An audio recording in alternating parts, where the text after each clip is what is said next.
Panitia Seleksi Panwasli Pilkada Kota Lok Sumawe telah melaksanakan tahapan tes tertulis terhadap 29 calon komisioner Panwasli Pilkada Kota Lok Sumawe setelah sebelumnya dari 31 calon peserta komisioner Panwasli Pilkada dinyatakan lulus uji coba baca Al-Quran sebanyak 29 orang. Pelaksanaan ujian tes tertulis yang berlangsung di ruang sidang paripurna DPRK Kota Lok Sumawe berjalan tertib dan lancar dan langsung diawasi juga oleh anggota Komisi A DPRK Kota Lok Sumawe.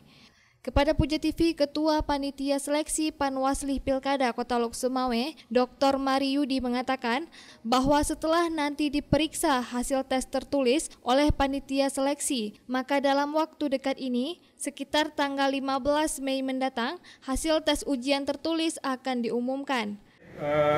Pada hari ini sudah dilangsungkan ujian tulis untuk calon anggota Panwasli Kota Lok Sumawe tahun 2024. Kita mulai dari pukul 9:10 tadi dan selesai pada pukul 11:10. Dihadiri oleh 29 peserta dan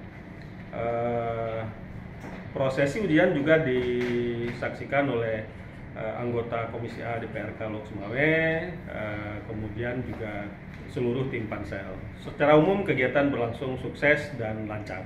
Direncanakan karena memang besok sudah memasuki hari libur, kita prediksi pemeriksaan itu dilangsungkan pada hari Senin dan Selasa karena terhitung hari kerja sesuai dengan amanat kanun yang ada.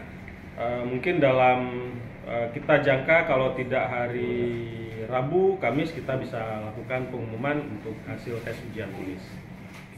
Dari Lok Sumawe, Denny Muhtadi melaporkan untuk Puja TV Aceh.